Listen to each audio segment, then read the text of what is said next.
तुम्हारे पास में गाड़ी नहीं है, तुम्हें लोन से मिल जाएगी, जिसको चाहिए बता देना, ठीक है? कोई ना कोई बैंक से अपन बात करेंगे, लोन मिल जाए। आजकल तो बैंक आगे पीछे घूम रहे हैं, ले लो गाड़ी। अभी अभी दशहरा था, कितनी गाड़ी उठी, सब खुश हो रहे थे, सिर पे फेंका बांध बांध के गाड़ी दी गई। साहब हमने भी ली, हमने भी ली, हमने भी ली, ले तो ली, कब खींच के चली जाएगी मालूम नहीं पड़ेगा। लोन पे गाड़ी मिल सकती है, लोन पर मकान भी मिल सकता है, लोन पर जेवर भी मिल सकता है, लोन पर प्रॉपर्टी भी मिल सकती है, लोन पर आप फैक्ट्री भी डाल सकते हो, लोन पर आप बंगला भी बना सकते हो, पर लोन पर आप इज्जत प्राप्त नहीं कर सकते। इज्जत प्राप्त करने के लिए लोन नहीं मिलेगा, इज्जत प्राप्त करने के लिए तो स्वयं को कर्म करना पड़ेगा और श्रेष्ठ कर्म करना पड़ेगा। धन आ जाएगा, गाड़ी आ जाएगी, बंगला आ जाएगा, संपदा आ जाएगी, सब कुछ मिल जाएगा, पर इज्जत बनाना, इज्जत कमाना ये आपके हाथ में, आपके व्यवहार के हाथ में। धन आ जाएगा, लोन पर गाड़ी आ जाएगी, लोन पर बंगला आ जाएगा, लोन पर जमीन मिल जाएगी, लोन पर जेवर बन जाएगा, लोन पर इज्जत लोन से नहीं, आपके श्रेष्ठ कर्म से बनती है, अच्छे कर्म से बनती है। यह आपके ऊपर निर्भर करता है कि आप क्या करें।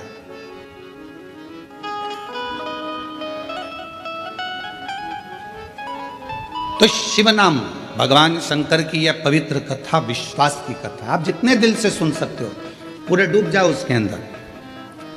7 दिन हमें मालूम है पहला दिन थोड़ा भारी निकलता है, क्योंकि ये जो तुम्हारा 1 बजे से 4 बजे तक का जो समय है, बर्तन वर्तन मांज के, सबको खाना खिला के, स्कूल भेज कर, ऑफिस भेज कर, ये समय तुम्हारा थोड़ी देर, और फिर पलंग पर धीरे धीरे मोबाइल चलाते चलाते नींद लग गई। 3:30 पौने 4 बजे उठोगे, फ्रिज खोलोगे, दूध निकालोगे, चाय बनाओगे, बढ़िया पीने के बाद में थोड़ी देर बैठ के गप्पे, फिर इसके बाद में कोई आ गया तो उनकी बात, फिर थोड़ा खाना पीने की तैयारी। अब उस बीच में सियोर वाला महाराज फंस गया, तभी इतना एडजस्ट करना पड़ेगा।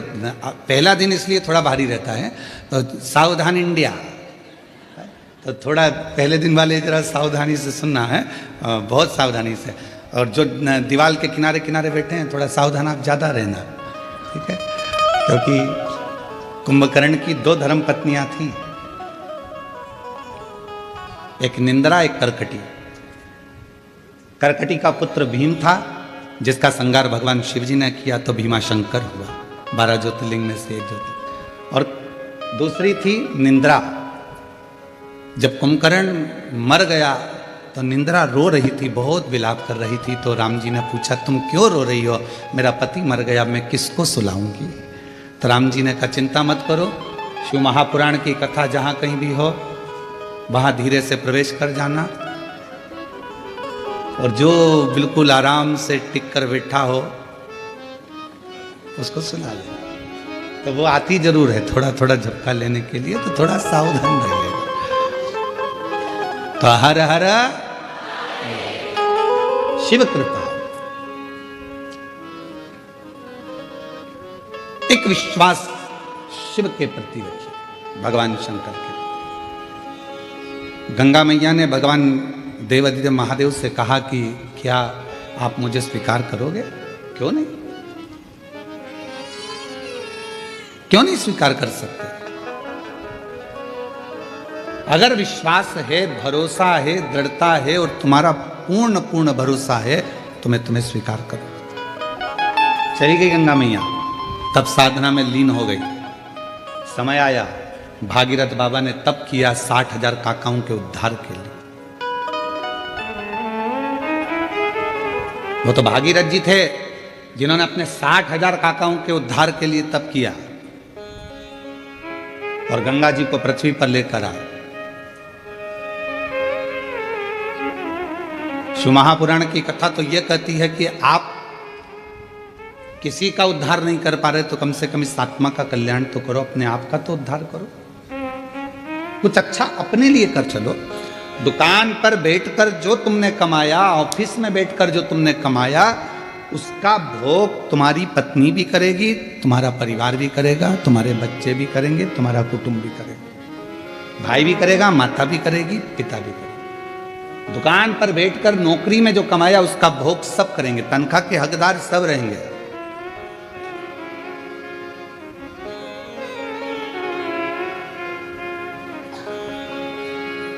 पहले के समय में चलता था नौकरी, एक करे नो खाए, उसको कहते थे नौकरी। फिर आई चाकरी, एक करे चार खाए, चाकरी। आज के जमाने में चलती है तनख्वाह। व्यक्ति उतना ही कमा पाता है जितना तनख्वाह लेता है, उससे ज्यादा मिल भी नहीं पाता। पर जितना तुमने दुकान पर बैठकर कमाया, जितना तुमने नौकरी कर कर कमाया, उसका तो भोग तुम्हारी पत्नी भी करेगी, बच्चे भी करेंगे, सब करेंगे। पर किस तरह से कमाया है आपने, उसका कर्म का भोग तो केवल आप अकेले को करना, कोई दूसरा नहीं करना। पूछा जाएगा, हर श्वास का एक एक जवाब पूछा जाएगा। पूछते आपका और हमारा तो शुरू से ही आदत बनी हुई है। जब पढ़ते थे, स्कूल जाते थे, उस समय पर भी लोग पूछते थे, क्यों टीचर पूछते थे तुमने ये करके लाए कि नहीं लाए, तुमने ऐसा करा कि नहीं करा, हमने होमवर्क दिया था तुमने करा कि नहीं करा, ये लिखा कि नहीं लिखा, ऐसा करा कि नहीं। तो वो तो क्रम चालू रहता। तो जब बचपन में टीचर पूछता था, बड़े होकर माँ बाप पूछते हैं तू वहाँ गया था, क्या करा, कैसे करा। तो परमात्मा भी तो पूछेगा कि तू नीचे गया था, तुझे मृत्यु लोक में भेजा था और महाराष्ट्र की पवित्र भूमि पर जलगांव में तुझको भेज दिया था, जन्म दे दिया था, तूने वहां जाकर करा क्या, ये बता।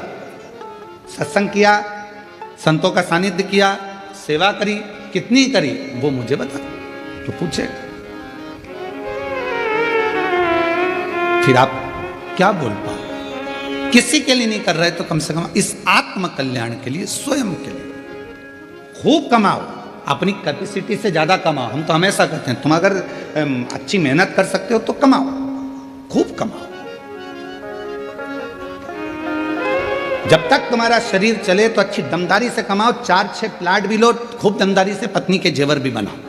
अगर दुकान अच्छी चले, नौकरी अच्छी चले तो पत्नी के जेवर भी बनाओ, मकान भी लो, प्लाट भी लो, जमीन भी लो, जायदाद भी लो, खूब कमाओ। पर एक बात याद रखना, तुम्हारी नौकरी चले तो तुम ये सब कुछ करो, पर उसी तरह तुम्हारा जब तक शरीर चले तब तक शंकर के मंदिर में जाकर एक लोटा जल भी चढ़ाते। शरीर नहीं चलेगा, दूसरे जाएंगे, हाथ जोड़कर कहेंगे हमारी उनकी तबीयत खराब है, एक लोटा जल चढ़ाकर कहेंगे उनको ठीक कर देना। दूसरा नहीं, अपना स्वयं का, स्वयं के काम आता।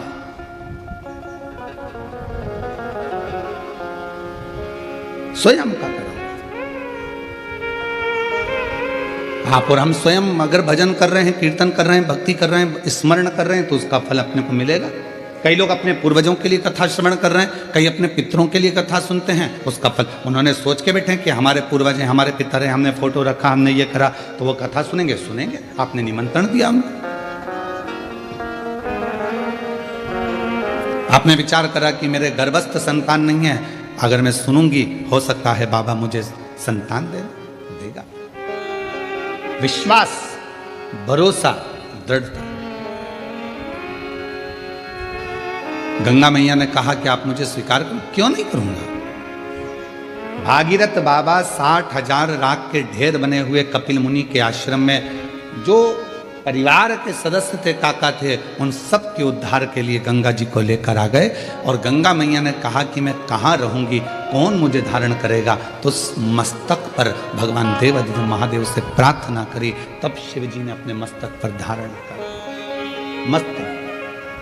अब लोगों ने कहा क्या भगवान शंकर के मस्तक पर पूरी जटा के अंदर क्या गंगा जी आकर बैठ गई। शिव महापुराण की कथा कहती है कि पूरी जटा के अंदर गंगा नहीं है, केवल उस जटा में एक भगवान शंकर का केश ऐसा है जिस पे गंगा जी को लपेटा गया है। पूरी जटा के अंदर गंगा नहीं, एक केश, एक केश। भारत की भूमि पर 26,000 से ज्यादा नदियां, सरोवर, कुंड, तालाब, बावड़ी हैं। 26,000 से ज्यादा। और 26,000 नदियां, तालाब, बावड़ी, कुंड, सरोवर, ये सब शिव जी की जटा में ही विराजमान, भगवान शंकर की जटा में ही।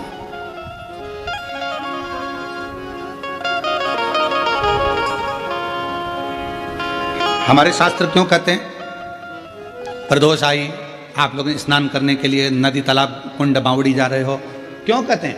हम कहते हैं गोदावरी नहाने के लिए जा रहे हैं, कृष्णा नदी नहाने के लिए जा रहे हैं, गंगा जी नहाने के लिए जा रहे हैं, सरयू जी नहाने के लिए जा रहे हैं, नर्मदा जी नहाने के लिए जा रहे हैं, क्षिप्रा जी नहाने के लिए जा रहे हैं। क्यों जा रहे हैं? क्यों?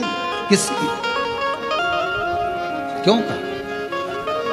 आप जब बार बार स्नान करने का भाव प्रकट करते हो कि हम नहाने के लिए जा रहे हैं, हम गंगा जी नहाने के लिए जा रहे हैं, हम वहाँ जा रहे हैं, हम वहाँ जा रहे हैं, क्यों नहाने का भाव तुम्हारे हृदय में आता है? क्योंकि शास्त्र कहता है कि जितनी पवित्र नदियाँ, ये सब शिव जी की जटा में विराजमान हैं। जब हम किसी पवित्र नदी में डुबकी लगाते हैं तो स्वयं शंकर की जटा में हम स्वयं जाकर विराजमान हो जाते हैं, शिव के मस्तक चढ़ना। और मैंने तेरे ही भरोसे बाबा, तेरे ही भरोसे हवा विच उड़ती जावांगी बाबा, डोर तो छड़ना कटकी जावांगी। बोले मैं तेरी शंभु में तेरी हवा बिच उड़ती जावांगी बाबा, डोर तो छड़ना कटी जावांगी। भोले मैं जब हम अच्छा कर्म करें तो परमात्मा के करीब में, जब हम किसी पवित्र नदी में स्नान कर रहे हैं परमात्मा के करीब में, जब हम किसी पवित्र नदी के तट पर, कुंड के तट पर, बावड़ी के तट पर जा रहे हैं परमात्मा के करीब में, भगवान के नजदीक में, भगवान के पास।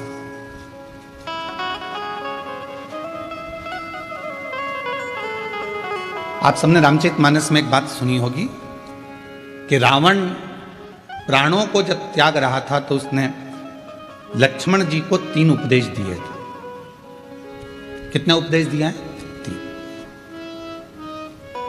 किसने भेजा था लक्ष्मण जी को रावण के पास? भगवान श्री राम। उसका सबसे पहला उपदेश कौन सा था?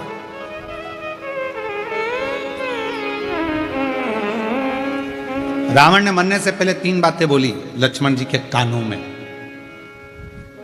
और आप सबको मालूम है कि लक्ष्मण जी ज्ञान लेने के लिए जब गए थे तो रावण के सिर के पास जाकर खड़े हो गए थे, तो रावण ने मुंह फेर लिया था, ज्ञान नहीं दिया था।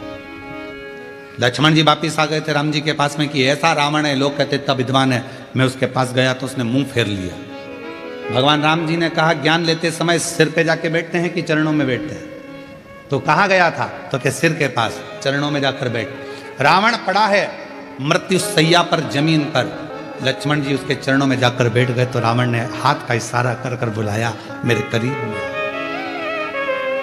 3 उपदेश रावण ने मृत्यु की सैया पर मरने से पहले लक्ष्मण जी के कानों में दे दिया। पहला, अच्छे कार्य में 1 मिनट की देरी मत करो। लक्ष्मण, यदि कोई अच्छा कार्य हो रहा है और उसमें अगर आपको जाने का मौका मिल जाए तो 50 काम छोड़ दो, सबसे पहले अच्छे काम में पहुंचने का प्रयास करो।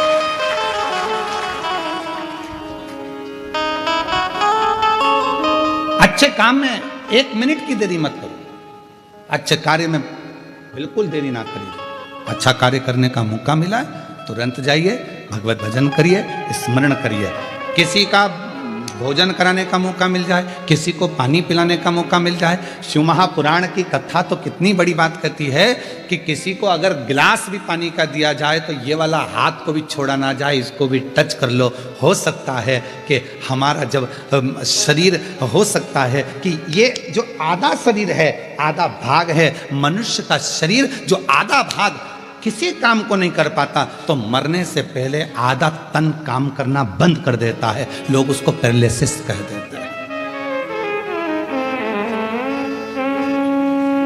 आधा शरीर काम नहीं कर रहा, जब भगवत भजन का समय आया, सत्कर्म का समय आया, भोजन करा रहे थे, एक हाथ से दे दिया, दूसरा हाथ टच ही नहीं कर पाया, एक हाथ से पानी का गिलास उठा कर दे दिया, पानी भी नहीं पिला पाया, ये आधा अंग किसी काम का नहीं आया। लोगों ने कहा ये लेफ्ट भाग है ना, ये किसी काम का नहीं होता, ये बेकार भाग है। तो कहा इसको अच्छा बनाने के लिए क्या करना पड़ेगा? तो कोई प्यासे को जब पानी पिला रहे हैं तो दोनों हाथों से उस जल के पात्र को दीजिए। यहाँ तक हमारे पूर्वजों में, हमारे पुरखों में ऐसा नियम चलता था। पूर्वजों में अगर कोई पानी पीता था, ऐसे मुख लगाकर पानी पीते थे, तो लोटे से पानी देने वाला दोनों हाथों से पानी डालता था और पीने वाला एक हाथ से पीता था। क्यों? क्योंकि वो ग्रहण कर रहा है और वो देने वाला दोनों हाथों से दे रहा है। तो ये हाथ का प्रयोग पूर्ण होना चाहिए, जिससे मरने से पहले इस शरीर का आधा अंग रे ना जाए। इसको चालू रखने के लिए अभी से काम करना पड़ेगा। शिव जी के मंदिर में दोनों हाथों से जल चढ़ाइए, शंकर जी के मंदिर में दोनों हाथ से सफाई करिए, शिव जी के मंदिर में दोनों हाथ से झाड़ू पोछा करिए, शिव जी के मंदिर में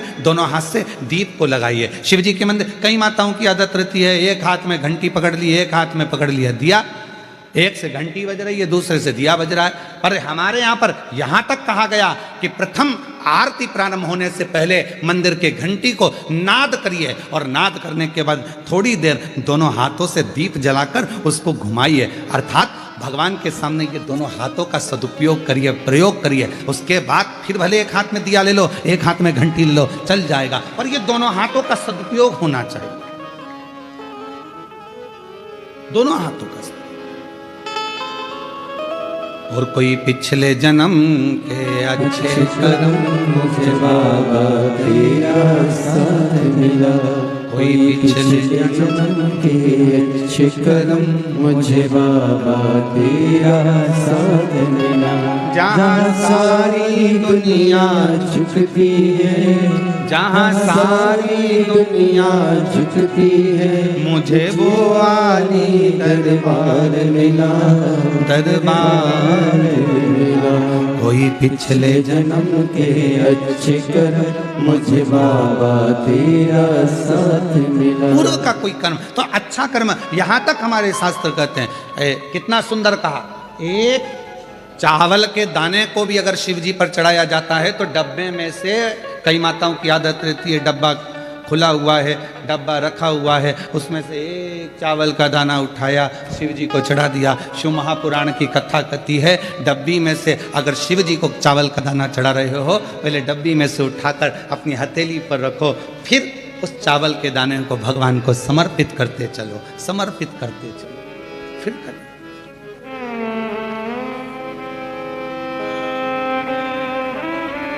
ये शरीर आधा ना रह जाए, आधा ना रह जाए। बहुत सावधानी रखना पड़ती है महाराज। एक कथा आप लोगों ने श्रवण करी होगी।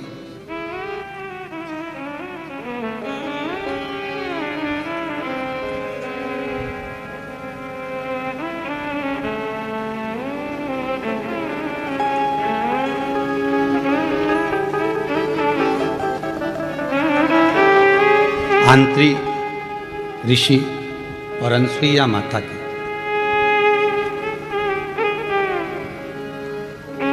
सबने सुनी है कथा। ब्रह्मा, विष्णु और महेश, इन तीनों के घर में बच्चे बने थे। सुनी है ना सबने, श्रीमद् भागवत में तीनों बच्चे बने। ब्रह्मा जी के अंश से स्वयं चंद्रदेव, भगवान विष्णु जी के अंश से स्वयं दत्तात्रेय और भगवान देवादिदेव महादेव के अंश से दुर्वासा। सुनिए सबने कथा। अब यहां तक तो आपने कथा सुनी, पर शिव महापुराण में एक पवित्र कथा आती है दत्तात्रेय भगवान की बहन की।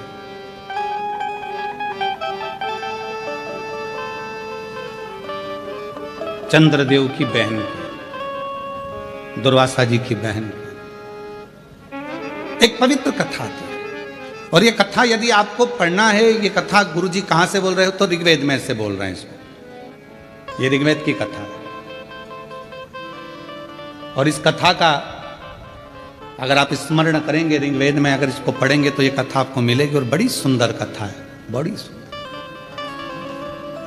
ऋग्वेद का ये पवित्र चरित्र है। आंत्री और अनसुईया मैया के तप साधना से, इनके तप करने से, इनकी साधना करने से इन्होंने भगवान ब्रह्मा विष्णु महेश तीनों की साधना करी थी और तीनों को पुत्र के रूप में प्राप्त किया था।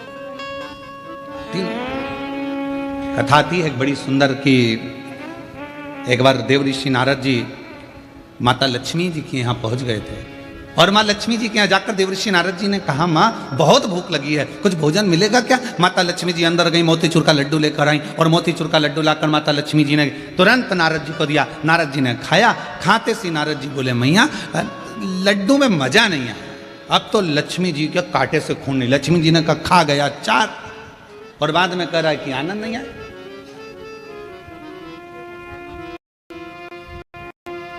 लक्ष्मी जी ने पूछा, ये लड्डू अच्छा नहीं बना? नहीं नहीं नहीं। तो फिर तेरा क्या पेट भरा, कहीं से खा के आया है तू? व्यक्ति का जब पेट भरा होता है तो उसको अच्छा नहीं लगता, तू कहीं से खा के आया? नारद जी बोले, मैया लक्ष्मी मैया लड्डू तो अनसुईया जी के घर के थे, क्या लड्डू थे, एक लड्डू खा लो और पूरा पेट भर लो। इतने में तो लक्ष्मी जी का हृदय जल गया कि मेरे घर का लड्डू बुरा और अनसुईया के घर का अच्छा। हम हमेशा अपनी व्यासपीठ से कहे हैं कि पतियों से निवेदन है, तुम्हारी पत्नी जैसा भोजन बनाए पेट भर कर खाओ, खूब तारीफ करो, भले रोटी कितनी भी जल जाए पर तारीफ अच्छी। मिर्ची ज्यादा हो गई कोई बात नहीं, बोल दो तू जैसा बोलती है वैसी सब्जी बनी है। अब वो खुद खाएगी जब मालूम पड़ेगा कि मिर्ची तीखी हो गई है। बहुत बड़े बाबा की कृपा। रोटी आई, भले वो रोटी कैसी भी हो, पर आज तो तूने पूरा भारत का गौरव बढ़ा दिया, पूरे भारत का। क्या जोरदार लेकर आई है, बहुत जोर।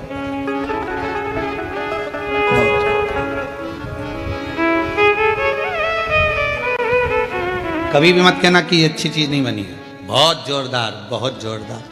अब लक्ष्मी जी को कहकर नारद जी पहुंच गए माता वीणा देवी के पास में, माँ सरस्वती के यहाँ। मैया भूख लगी है, वहां पर भी कहा है कि लक्ष्मी जी के यहाँ का लड्डू भी ठीक नहीं था, आपके घर का भी लड्डू ठीक नहीं है, लड्डू तो अनसुईया जी के घर का। पार्वती जी के यहाँ पहुंच गए। पार्वती मैया लगी थी, आकड़िया की रोटी बनाई, काकड़िया की साग, पर से माता पार्वती जी पावे बोला, पावे बोला। अब माता ने भोजन बनाया और नारद जी से कहा कि ये भोजन ग्रहण करो, ले। अब नारद जी भोजन ग्रहण करने के लिए बैठे और जो मैया ने रोटी दी पाने के लिए, और मैया रोटी दी और नारद जी जैसे ही खाने के लिए बैठे, और खाने के बाद में नारद जी बोले, पहले तो खा ली खूब डपट के, खूब अच्छे से खाई दमदारी से हो। उसके बाद बोले, मैया क्या भोजन था अनसुईया जी के घर का, इतना शानदार भोजन, पूछो मत, पूछो ही मत। दुनिया के लोगों की आदत रहती है, शादी वाले के यहाँ जाते हैं, खूब डपट के खाते हैं, फिर भी चलते चलते कहते हैं पानी पूरी का पानी अच्छा नहीं था, चलते चलते। वो इडली तो इतनी कड़ली बनी थी ना, खा गई 4 और बाद में करे कि वो इडली कड़ली रह गई थी, पकी नहीं थी, थोड़ी और सीज जाती तो अच्छी हो जाती। क्यों री बिंदड़ी सही है कि गलत है? अब वो बिंदड़ी भी हाँ करे, हाँ मम्मी बिल्कुल सही बात। वो खा गई। तीनों देवियां इकट्ठी हो गई एक जगह पर और तीनों ने विचार करा, क्यों नारद आया था क्या? हाँ। क्या कह रहा था? बस लड्डू खा के चले गए और अनसुईया जी है, कोई उनका गुणगान कर रहा था। अनसुईया? हाँ, मेरे पास भी बोला, मेरे पास भी बोला, परीक्षा लेना चाहिए, किसको भेजेंगे? तीनों देवताओं को भेज दो। ब्रह्मा विष्णु महेश के पीछे पड़ गई तीनों देवियां, जाओ जरा परीक्षा लेकर आओ। अनसुईया जी के दरवाजे पर जाना नहीं चाहते थे क्योंकि वो पतिव्रता धर्म का पालन करने वाली थी, वो पति को परमेश्वर के रूप में पूजती थी। हम कैसे उसके यहाँ चले जाएं, कैसे परीक्षा लें? बहुत कठिन है परीक्षा। जैसे लिंग पुराण में एक शब्द आता है, वेद व्यास जी वर्णन करते हैं लिंग पुराण के अंतर्गत कि शंकर जी के मंदिर में जो प्रतिदिन जाकर दर्शन करता है उसकी जिंदगी में कभी अंधेरा नहीं आता है। लिंग पुराण में वेद व्यास जी कहते हैं, जो शिव के मंदिर में जाकर प्रतिदिन दर्शन करता है, शंकर के मंदिर के सम्मुख में पहुंचकर हर हर महादेव कहता है, उसकी जिंदगी में कभी अंधेरा नहीं आता। वो कभी गम में, दुख में, तकलीफ में, कष्ट में नहीं डूबता है। देवाधिदेव महादेव उसको हर पल ज्ञान का प्रकाश, लक्ष्मी का प्रकाश, भक्ति का प्रकाश देते ही रहते हैं। ये लिंग पुराण कर रही है, ये लिंग पुराण वर्णन कर रहे हैं। देव ऋषि नारद जी ने जो करा वो ठीक नहीं करा। ब्रह्मा विष्णु महेश तीनों से कहा देवियों ने जाओ जरा परीक्षा लो, तीनों परीक्षा लो।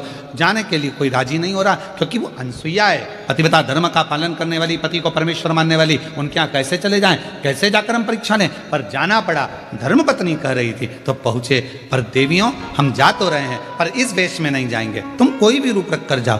तीनों ने संतों का वेश धारण कर लिया। जाकर आवाज लगाई, माँ भिक्षाम देहि। माता बाहर निकल कर आई, बाबा मैं अभी भिक्षा लेकर आती हूँ। अनसुईया मैया अंदर गई, भिक्षा लेकर आई, तीनों की झोली में भिक्षा देने लगी। इतने में तीनों ने कहा, माँ हम ऐसे भिक्षा नहीं लेते, आप अपने वस्त्र उतार कर आइए। नग्न वेश में आओगी तब हम भिक्षा ले सकते, तब हम भिक्षा प्राप्त करेंगे। ना ना ना ना बाबा, कोई नारी पर पुरुष के आगे वस्त्र विहीन कैसे आ सकती है? ये तो मर्यादा के अनुकूल नहीं है, ठीक नहीं है। संतों ने कहा अगर हम भिक्षा नहीं लेंगे तो आपका घर पूर्ण बर्बाद हो जाएगा, मां भिक्षा दीजिए। अनसुईया जी के मन में आया ये मुझे बार बार मां कह रहे हैं तो ये तो मेरे पुत्र ही हुए, क्यों ना इनको पुत्र ही बना दूं और फिर भिक्षा दे दूं। अंदर गई, जल लेकर आई। अगर मेरा सातित्व पक्का है, मैंने अपने पति की सेवा परमेश्वर मानकर करी है, तो ये तीनों की तीनों बालक हो जाए। जो जल छोड़ा तीनों 1.5 महीने के बच्चे हो गए।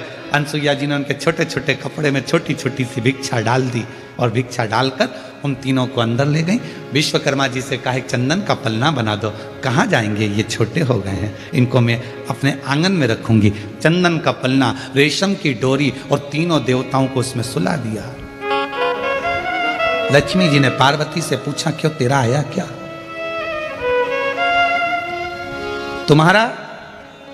तुम्हारा 8 दिन निकल गए, पता ठिकाना नहीं।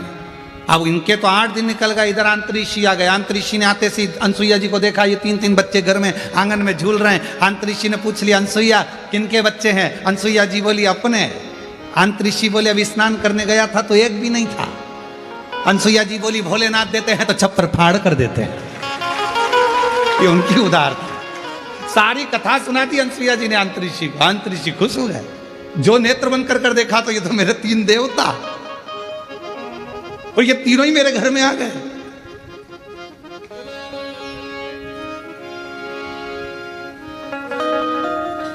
अरे भाई, बैंक का बहुत बड़ा ऑफिसर, मैनेजर, और तुम्हारी उससे पहचान कितनी भी हो, भले कितनी भी हो, वो तुम्हारे बिना नहीं रहे, तुम उसके बिना नहीं रहो, फिर भी क्या बैंक का मैनेजर बैंक का पैसा तुम्हें दे देगा? अरे बोलो तो जम के नहीं। तुम्हारा कुछ होगा तो दे देगा, पर वो अपना नहीं देगा। अंतरिक्षी को समझ में आ गया, आज पूरे ब्रह्मांड के 3 देवता मेरे पास पहुंच गए, सुन दो। अंतरिक्षी पलना झुलावे, आनंद लेवे, आनंद प्राप्त। समय बीता, ऐसा समय बीता, तीनों देवियां आपस में सोच ही रही थी। तभी सामने से देव ऋषि नारद निकल कर जा रहे थे। लक्ष्मी जी ने आवाज लगाई, बेटा नारद, ओ बेटा नारद। नारद जी ने मन में सोचा, आज मैया बहुत मीठा बोल रही है, और जब माताएं बहुत मीठा बोलती है ए जी तो तुरंत खसक लो जी, नहीं तो 500 गया जी। जब मीठा बोले तब समझ लो। नारद, ओ बेटा नारद। नारद जी को समझ में आया कि मैया बहुत मीठा बोल रही है। नारद जी आए, हाँ माँ क्या बात है? माँ तुमने कहीं तुम्हारे पिताजी को देखा है, भगवान नारायण को? इतने में नारद जी ने कह दिया, मैया वो पलना में झूल रहे हैं। अब तो लक्ष्मी जी के हृदय में आग लग गई, मेरा इतना बड़ा पति पलना में झूलता है, क्यों मूर्ख बनाता है, चल निकल यहाँ से। नारद जी चले, सरस्वती जी को भी कहा, ब्रह्म पार्वती जी को भी कहा। तीनों देवियों ने नारद के हाथ जोड़ लिया, हमारे पति हमको कैसे मिलेंगे? माँ जैसे तुम्हारे पति मांगने गए थे भिक्षा, वैसे तुम चली जाओ भिक्षा मांगने। जब अनसुईया जी भिक्षा देने का वचन दे दे तब उनको मांग लेना, अन्न की जगह पति मांग लेना, उसमें क्या दिक्कत वाली बात है। तीनों देवियां जाने लगी। लक्ष्मी जी बोली, नारद मैं राजरानी पटरानी लक्ष्मी, बैकुंठ की महारानी लक्ष्मी, दुनिया के लोग मेरे सामने मांगते हैं, मैं किसी के सामने हाथ नहीं फैला सकती। सरस्वती कहती है मैं भी किसी के आगे हाथ नहीं फैला सकती। पार्वती जी कहती है मेरी तो दौलत ही मेरा पति है, तुम खड़ी हो जाना, मैं आवाज लगा दूंगी कि भिक्षाम देहि, मैं बोलूंगी। चलो चल दिया, आवाज लगाई, माता, दरवाजा बंद था, पार्वती जी ने आवाज लगाई, माता भिक्षाम देहि। शिव जी बीच में सो रहे थे, इधर नारायण इधर ब्रह्मा। जैसी पार्वती जी ने आवाज लगाया, माता भिक्षाम देहि, शंकर भगवान मुस्कुराए, दोनों देवताओं को कोनी मारकर बोले मेरी आ गई है, मेरी पार्वती आ गई। भगवान नारायण ब्रह्मा जी बोले अकेले नहीं जाओगे, अभी नहीं जाना। आवाज पहचानते थे, आवाज तुरंत।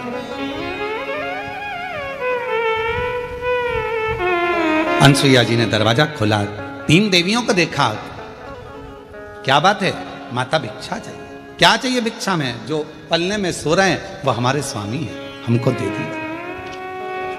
वो तुम्हारे स्वामी है? हाँ, अगर वो तुम्हारे स्वामी है तो मैं तुम्हारी सास हूं। थोड़ी देर में अंतरिषि आए, अंतरिषि ने पूछा अनसुईया कौन? अनसुईया जी बोली ये तुम्हारी बहुएं हैं।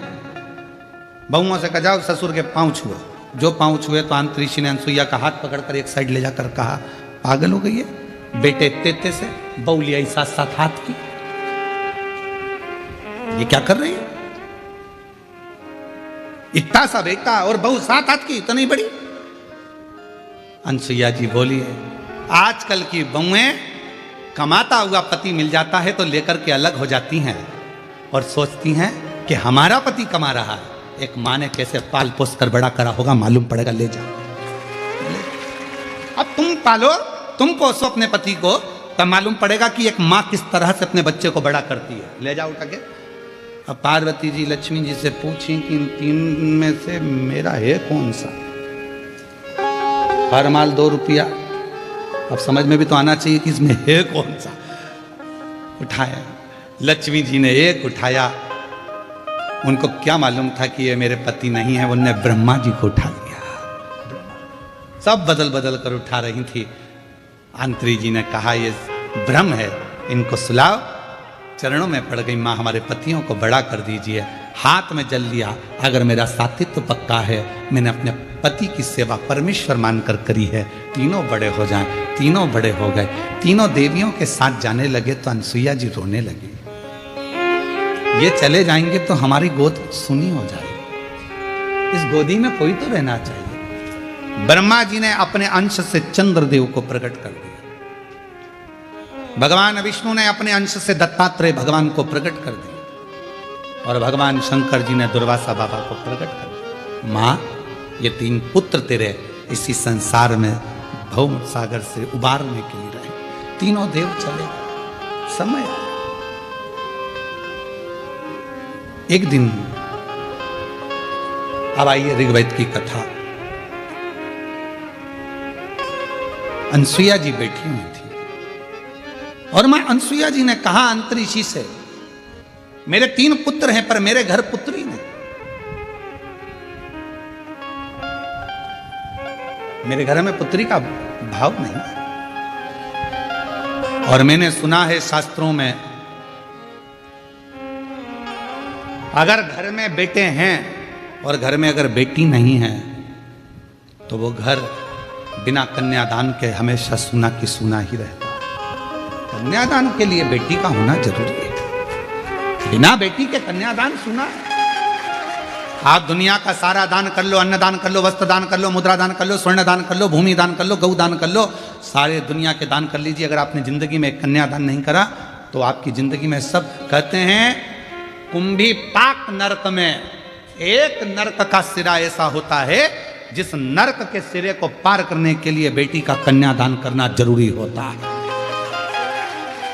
इसलिए हम शिव महापुराण की कथा में हर पल हर घड़ी बेटियों को संकल्प दिलाते रहते हैं, बेटियों से कहते रहते हैं तुम कितनी भी अच्छी पढ़ाई करो, कितने भी अच्छे कॉलेज में रहो, कितनी भी अच्छी एजुकेशन करिए, कितनी भी अच्छी नौकरी करिए, कितने भी तुम्हारे दोस्त बन जाए, पर मेरा बेटियों से हमेशा निवेदन रहा है और आज भी ऑनलाइन शिव महापुराण की कथा जो जलगांव से चल रही है, आप सब बेटियों से निवेदन करूंगा कि निवेदन है अपने माँ बाप को कन्यादान का मौका जरूर देना, किसी एरे गेरे नत्थु खेरे के साथ ना जाना, अपने माँ बाप को कन्यादान का मौका दीजिए।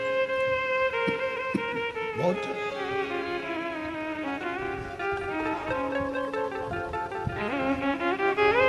कितना सुंदर कहा, माँ बाप चले जाते हैं तब बेटा तर्पण करता है, माँ बाप चले जाते हैं तब बेटा पिंड देता है, माँ बाप चले जाते हैं तब बेटा भोजन कराकर तर्पण श्राद्ध पिंड देता है और अपने पूर्वजों को तारता है। पर बेटी, जिस दिन माँ बाप अपनी बेटी का कन्यादान जीते जी कर देते हैं, उसी पल उसी घड़ी माँ बाप को नरक नहीं जाना पड़ता। फिर बेटा पिंड दे तो ठीक, तर्पण करे तो ठीक, तिलांजलि करे तो ठीक, माता पिता बैकुंठ का पथ जाते ही एक बेटी का। पर आजकल की उल्टी रीति है, बेटा हो जाए तो मां खुश और बेटी हो जाए तो चेहरा उतर जाता। चाय की जो केतली होती ना, केतली तुम्हारे यहाँ क्या बोलते, डोलची केतली क्या होती है, जब वो बहू हॉस्पिटल में रहती है तो घर की जो लेडी से रहती हैं तो वहाँ हॉस्पिटल ले लेकर रोज 2-3 दिन तक जाती हैं। दूध की केतली, डंगल क्या बोलते हैं, केतली बोलते हैं ना, और ऐसी रहती है, उसमें कड़ी लगी रहती है नीचे, उसको हिलती रहती है। अब आजकल वैसी नहीं रही तो इतना लंबा थर्मस हो गया, उसमें भी लटकता रहता है। तुम देखना, अगर घर में बेटा हो जाए ना तो जो केतली लेकर आती है ना, उसकी केतली बहुत हिलती है और थर्मस बहुत हिलता है। सिर पे पल्लू भी, छोरा हुआ है, बेटा हुआ है, दादी बन गई, दादी बन गई, और हॉस्पिटल से सीधी बिना पल्लू हिले, नॉन स्टॉप केतली भी बिना हिले जा रही है, तो पूछने की जरूरत नहीं है कि लड़का हुआ कि लड़की, समझ में आ जाएगा लड़की हुई है। ना केतली हिली ना मुंडा हिला, छोरी चली जा, बोली नहीं। पर कौन समझाए कि बेटे से ज्यादा अगर बेटी एक घर में जन्म ले लेती है, बेटा एक कुल को तारता है और बेटी 2 कुल को तार देती है। आज जितनी माताएं बैठी हैं, आप सब कथा श्रवण कर रही हो, जरा विचार करिएगा, ससुराल की 71 पीढ़ी और मायके की 71 पीढ़ी। एक नारी जब शिव महापुराण की कथा श्रवण करती है, शंकर जी पे 1 लोटा जल चढ़ाती है, तो उसका आधा एक नारी का चढ़ा, क्योंकि पुरुष का 1 गोत्र होता है। पुरुष के कितने गोत्र होते हैं? 1। पर लड़की के कितने गोत्र होते हैं? 2। कुंवारी रहती है तब पापा का गोत्र, ब्याह हो गया तो माँ का गोत्र। तो ईमानदारी से बोलो, क्या तुम्हारा वो माँ बाप का जो गोत्र है वो तुमसे छूट गया क्या? नहीं छूटा, छूटा नहीं है। तो वो गोत्र कहाँ काम आता है? जब नारी पूजन करती है, व्रत करती है, आराधना करती है, साधना करती है, शिव महापुराण की कथा श्रवण करती है, तब उसका पुण्य 2 भाग में बढ़ जाता है। आधा उसके मायके के, आधा उसके ससुराल के, दोनों के भाग से, दोनों। 71 उसकी भी पार कर दी, 71 इसकी भी पार कर दी। एक बेटी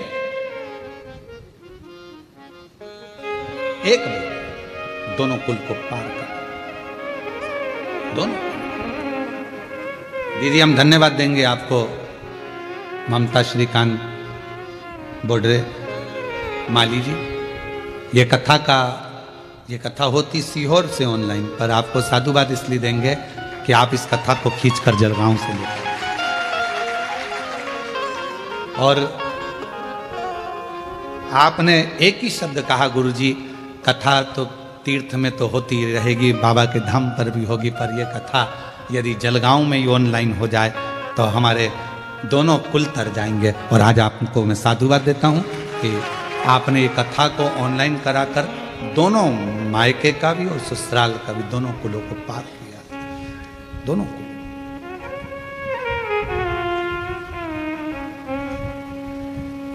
और कोई पिछले जन्म के अच्छे कर्म मुझे बाबा तेरा साथ मिला, कोई पिछले जन्म के अच्छे कर्म मुझे बाबा तेरा साथ मिला। जहाँ सारी दुनिया झुकती है, जहाँ सारी दुनिया झुकती है, मुझे वो वाली दरबार मिला, दरबार मिला।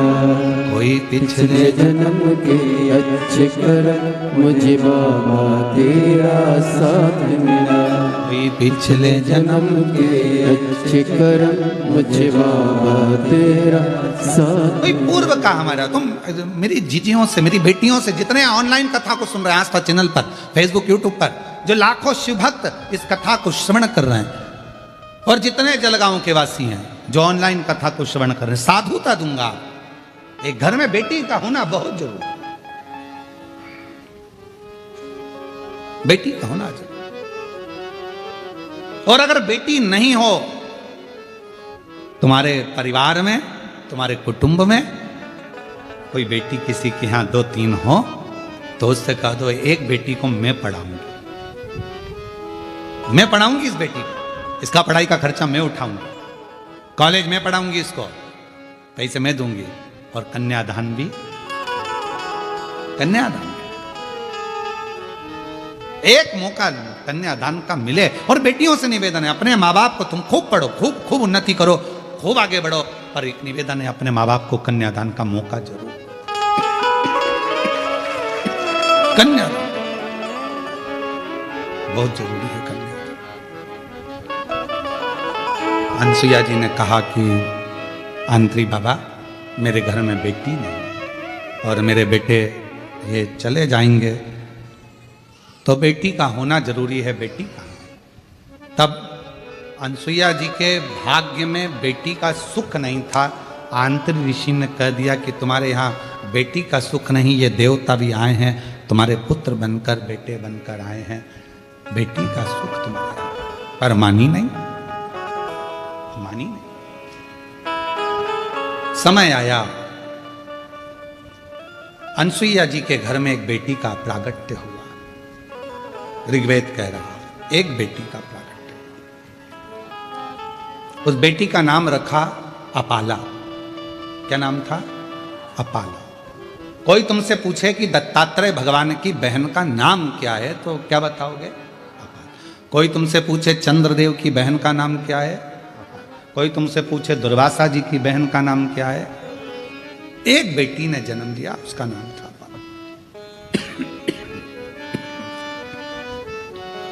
अपाला। बहुत विद्वान थी, बहुत विद्वान।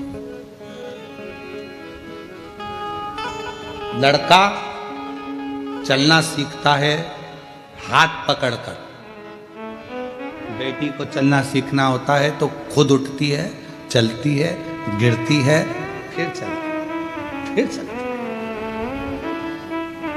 कितना अंतर है। आप लोगों के यहाँ किसी की यहाँ पर भैंस है क्या? अब आप लोग तो शहर में रहते हो, कहाँ भैंस देखोगे? पर जो कथा सुन रहे हैं उनने, उनको देख वो लोग ध्यान रखेंगे जिनका खेती बाड़ी है, किसानी है, दूध के लिए लोग भैंस रख लेते हैं। एक भैंस का बेटा होता है और एक गाय का बेटा होता है। भैंस के बेटे को संभालना पड़ता है, उठाना पड़ता है, चलाना पड़ता है, नहीं तो भैंस का बेटा प्राण त्याग देता है, कुछ दिन में मर जाता है। भैंस का जो छोरा छोरी है उसको संभालना पड़ता है। पर गाय का जो बछड़ा होता है, गाय की जो बछड़ी होती है, जन्म लेने के थोड़ी देर बाद वो खुद खड़ी हो जाती है, खुद उठ जाती है। इतना बल होता है, इतना बल।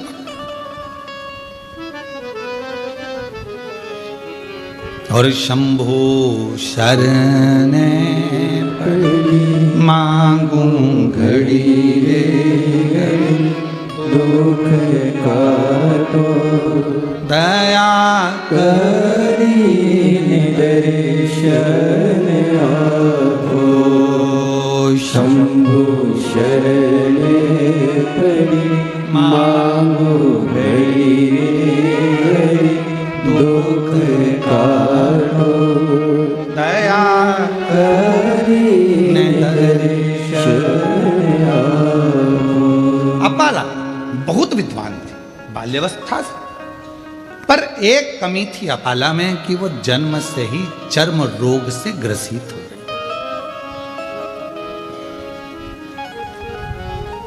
शरीर में एक रोग हो गया था, चर्म रोग। अपाला उससे ग्रसित हो।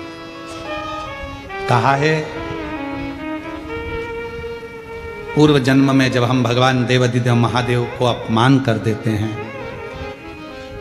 शिव का प्रसाद आया, उसको प्रणाम भी नहीं करा और फेंक दिया। कितना सुंदर कहा है हमारे शास्त्रों में। जितने कथा सुन रहे हो सावधानी से सुनिएगा, शास्त्रों में कितनी बड़ी बात कही।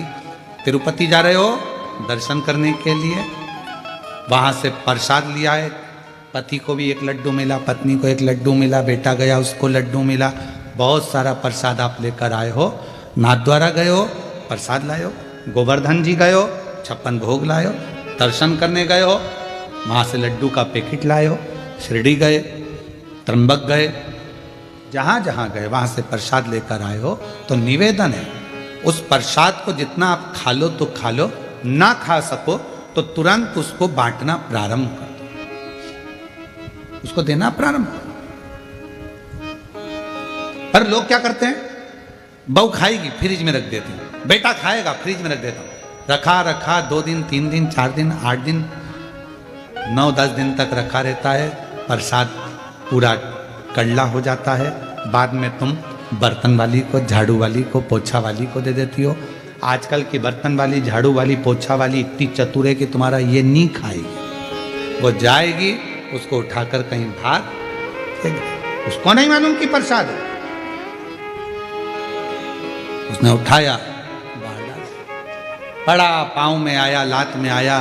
बाद में वो प्रसाद का दोष किसको लगा, जो लेकर आया। जिसने फेंका उसको नहीं, जो लाया था दोष उसको लगा। तुमने तो गाय दान करी, और वो गाय अगर दुख पाएगी तो दोष किसको लगेगा, जिसने गौदान करी। तुमने कन्यादान करा, कन्या को दुख आया तो दोष किसको लगेगा, जिसने कन्यादान करा। तुमने तो भिखारी के कटोरे में पैसा दिया उसके भोजन के लिए, उसने मदिरा में लगा दिया, मांसाहार में लगा दिया, जुए में लगा दिया, दुख किसको होगा, जिसने दान किया।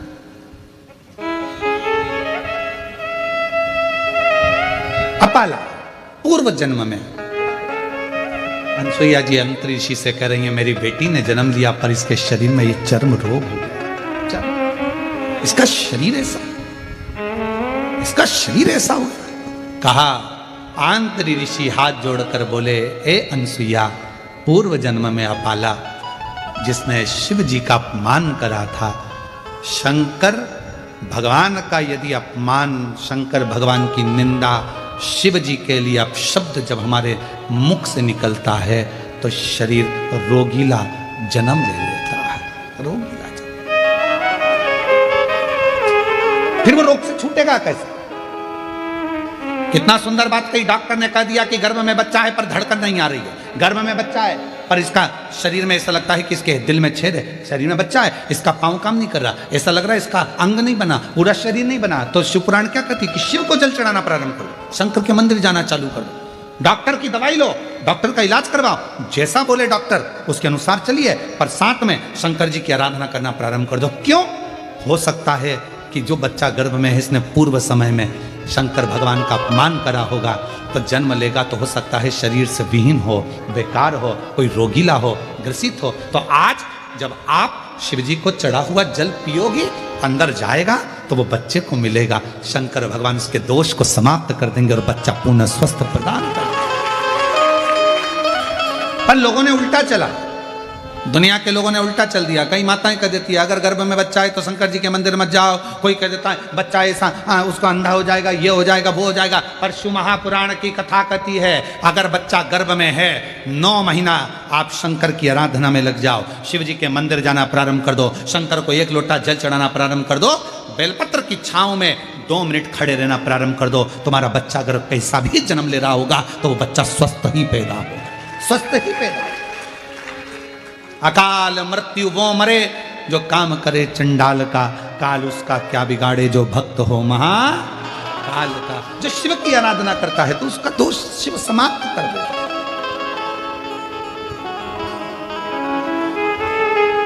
पूछा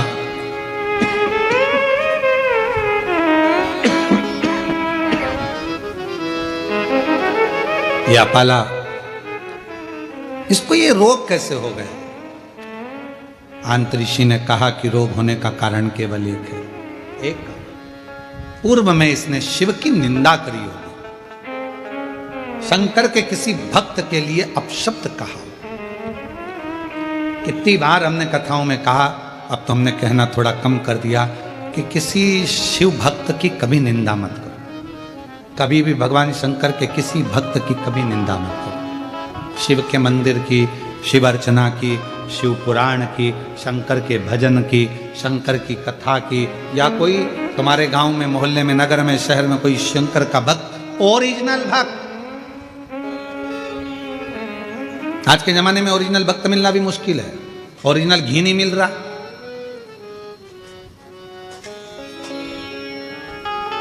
ओरिजिनल चाय की पत्ती नहीं मिल रही, ओरिजिनल सब्जी नहीं मिल रही, तो ओरिजिनल गुरु मिले कहां से, ओरिजिनल भक्त मिले कहां से? फिर मिलते हैं डुप्लीकेट। टीवी खोलो तो मालूम पड़ता है, अरे वाह इतने बड़े, और इन्होंने ऐसा कर दिया। तब समझ में आता है ओरिजिनल ढूंढ ही नहीं पाए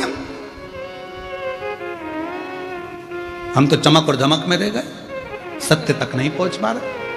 ओरिजिनल कोई शिव का भक्त मिल जाए, कोई शंकर का उपासक मिल जाए, कोई शिव का स्मरण करने वाला मिल जाए, कोई शंकर की आराधना करने वाला मिल जाए, कोई शिव का गुणगान करने वाला मिल जाए, निंदा से परे हो जाए। निंदा से, निंदा से। और महाराज, महादेव नमन चरणों स्वीकार कीजिए, सबका किया है मेरा भी उद्धार कीजिए, उद्धार कीजिए। हे त्रिपुंडधारी, हे त्रिशूलधारी, हे त्रिपुंडधारी, हे त्रिशूलधारी। चरणों में तेरे बाबा जी पावन है चरोदा, चरणों में तेरे बाबा जी पावन है चरोदा। तेरी देव करते वंदना पूजे सीताराम, तेरी देव करते वंदना पूजे सीताराम। हो जाए पूरी कामना, हो जाए पूरी कामना। उपकार कीजिए, सबका किया है मेरा भी उद्धार कीजिए, उद्धार कीजिए।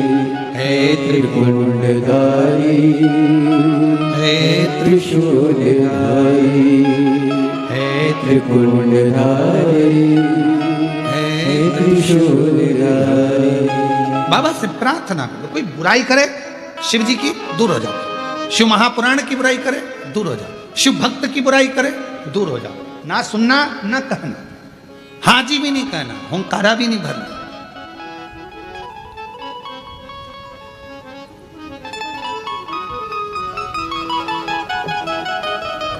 हाँ भी नहीं बोलना, ना हूं बोलना, ना हुंकारा भरना, ना कुछ करना। चलो जल्दी। अब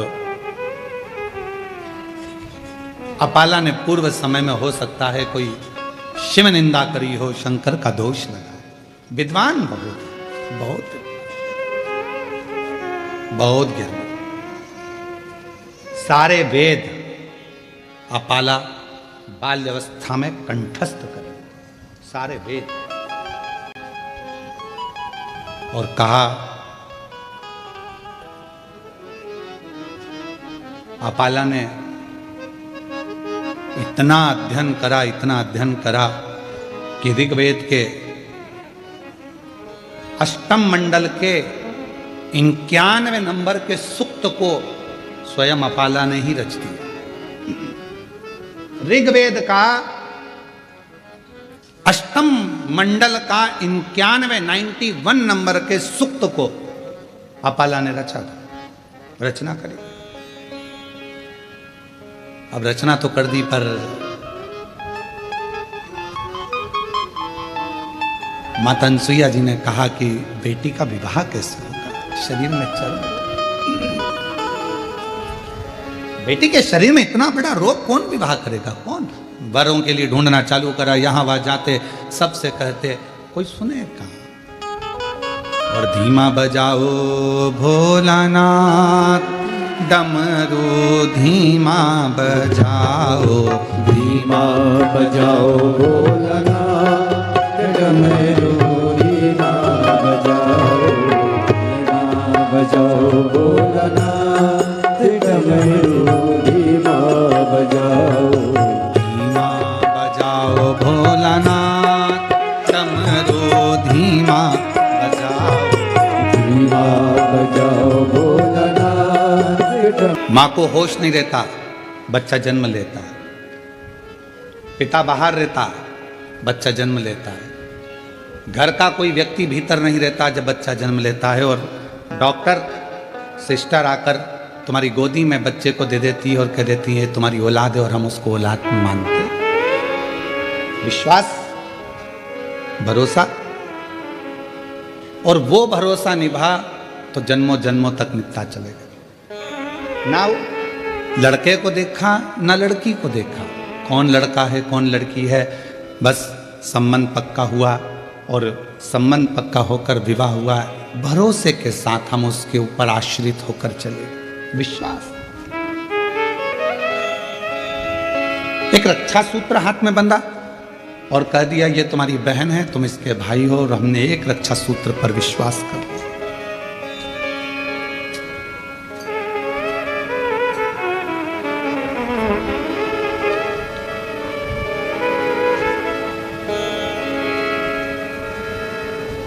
अपने भरोसे को हमने दृढ़ करा, और जितना जितना भरोसे को आप दृढ़ करोगे, जितना जितना विश्वास को दृढ़ करोगे, उतना परमात्मा तुम्हारे करीब में आता जाए। आज एकादशी से मध्य पूर्णिमा के बाद तक ये पवित्र कथा चलेगी। आप सभी को मालूम होगा, विजयदशमी जब पूर्ण हो जाती है, विजयदशमी जब पूर्ण होती है, और पूर्ण होने के बाद माँ आद्य शक्ति 64 योगिनियां भगवान शंकर के पास जाकर पंचरात्रि तक नृत्य करती हैं।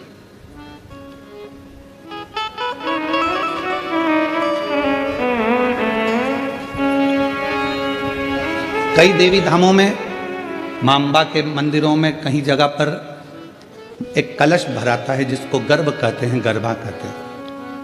ये नवरात्रि में अलग, ये गरबा अलग होता है जो विजयदशमी के बाद से प्रारंभ हो जाता है। और जरा विचार करिएगा कि शिवजी ने बड़ी कृपा कर कर आप लोगों को उस समय पर ये शिव महापुराण की कथा श्रवण कराई है जिस समय पर 64 योगिनियां भगवान देवाधिदेव महादेव माँ जगत जननी जगदम्बा भगवान शंकर के साथ नित्य लीला करती हैं, नित्य नृत्य करती हैं, और जो भक्त उनकी शिव और शक्ति की कथा कर तत्व ग्रहण करते हैं उनकी झोलियां खुशियों से भर देती हैं। ये साधना का समय है।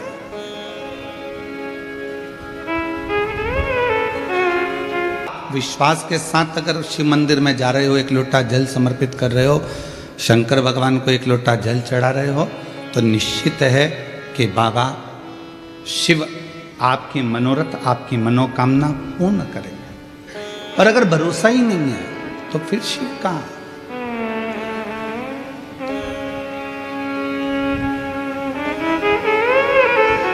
हमारी भारतीय सभ्यता में, भारतीय संस्कृति में, भारत के आनंद में, संस्कृति में, सभ्यता में, भारतीय रीति रिवाज के अंतर्गत जितने भी संबंध है हमारे विश्वास के ही तो हैं, ये भरोसे के ही तो संबंध है।